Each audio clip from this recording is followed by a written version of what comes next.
Hürmetli vatandaş, bugünkü vaziyetimiz Leksiyadasıda gajırız, Washington'da sözleyimiz.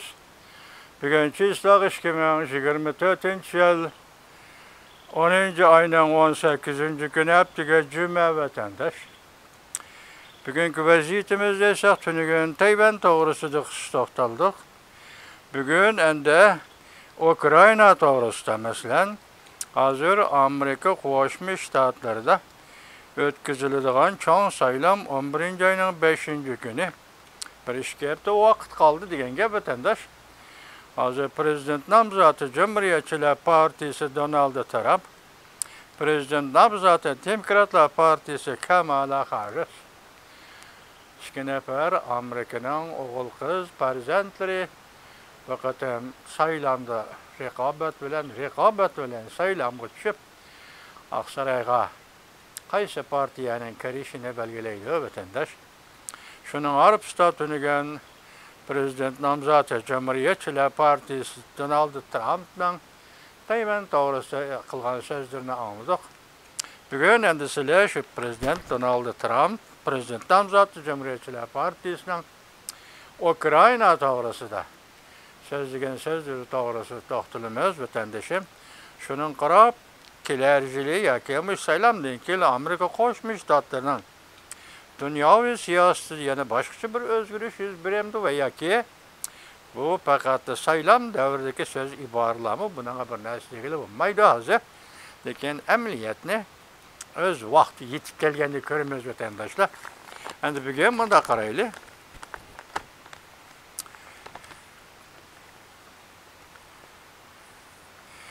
Qattiq gap qildi. Masalan, Ukrayna prezidenti Zelenskiy jonni tikib qo'ydi. Prezident Zelenskiy prezident nomzodi Donald Trumpga nima deganligini o'zi oshkorladi.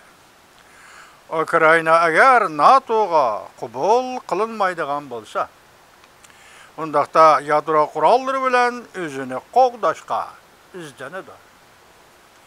Mavzulu xabar 10. ayının 17. günü Venvi torbeti ilan kılın. Xabar bundak başlandı. Ukrayna prezidenti Zelenskiy 10. ayının 17. günü bundak görsetdi. O 9. ayda Amerika'da Cumhuriyetçiler Partisi prezident nomzodi Donald Trump bilan görüşkende ona bundak dedi. Ukrayna NATO'nun bir a'zosi bo'lishi kerak. Eğer undaq bo'lmaydigan, undaqda Ukrayna yadro qurollari bilan o'zini qo'g'dashga izlanadi. Kiev Mustaqillik gazeta xabar qilib bunday ko'rsatdi. Ukrayna prezidenti Zelenskiy Bruselda Yevropa İttifaqı rahbarlariga o'zining g'albi planini tushuntirganda hamda muxbirlarni kutib olish yig'inida bunday ko'rsatdi. Ben prezident nomzodi Donald Trump'a bundak dedim.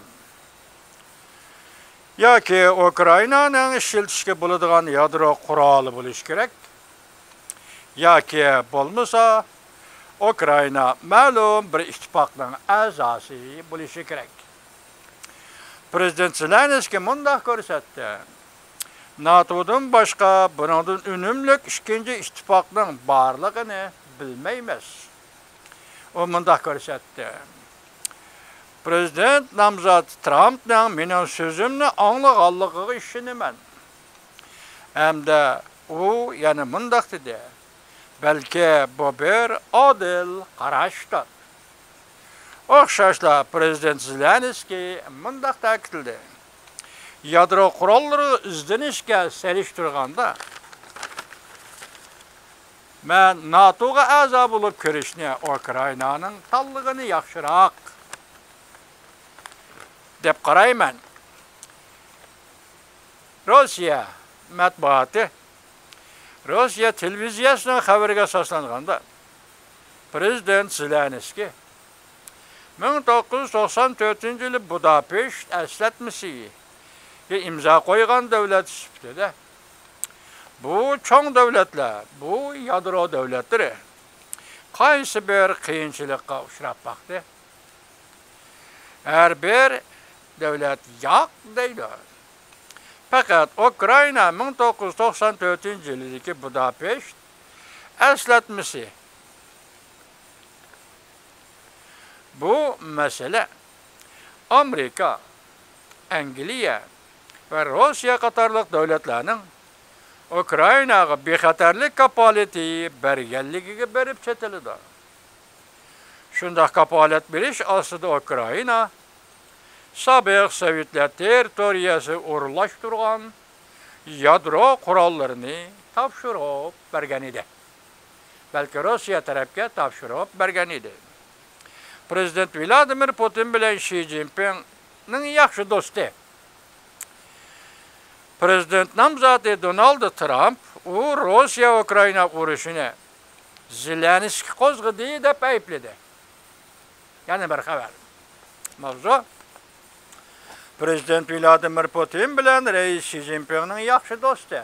Sual belgisi. Prezident namzatı Donald Trump o Rusya-Ukrayna uğraşını Zelenskiy kozgıdı dep ayıpladı. Mavzulu haber 10. ayının 17. günü Hong Kong 01 gazetede ilan kılındı. Haber mındak başlandı. Amerika'da Prezident namzatı Donald Trump 10. ayının 17. günü Zelenskiy'ni ayıplap PDB programısı da mındak görsetti. Zelenskiy uğraşını ahırlaştırmağallığı məsul bulupla kalmasın. Şundaqla Rusya-Ukrayna uğraşının qozgılışığı mı məsul buluş gerek. PDP bir agentlik yoki bir televiziya stansiyasi bo'lishi kerak. Navbatdagi saylam qatnashayotgan Cumhuriyetçiler Partiyasining prezident nomzodi Donald Trump bu muxbirlarga yoki bu kanalga cevap berganda shundoq debdi vatandaş. Prezident Zelenskiy Ukraynaning urushni oxirlashtirmaganligiga mas'ul bo'lib qolmasdan shundaqla Rusya Ukrayna urushining qo'zg'ilishiga mas'ul bo'lishi kerak. U yana mundaq dedi, yani Donald Trump mundaq dedi. Zelenskiy intayin ulug' va vaz aytquchidir.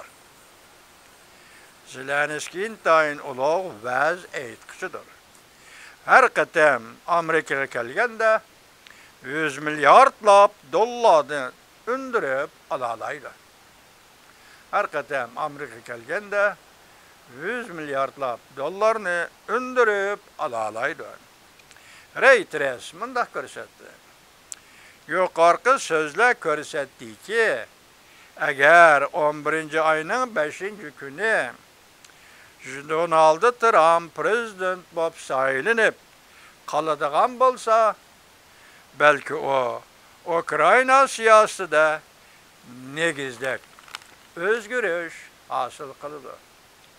Bizliksimizden başında aytdık, şu 2 günden beri Prezident namzatı Donald Trump efendinin Tayvan doğrusu ifade bildirişini türüyen gördüğünler. Bugün yani Ukrayna doğrusu da ifade bildirişini gördüğünler.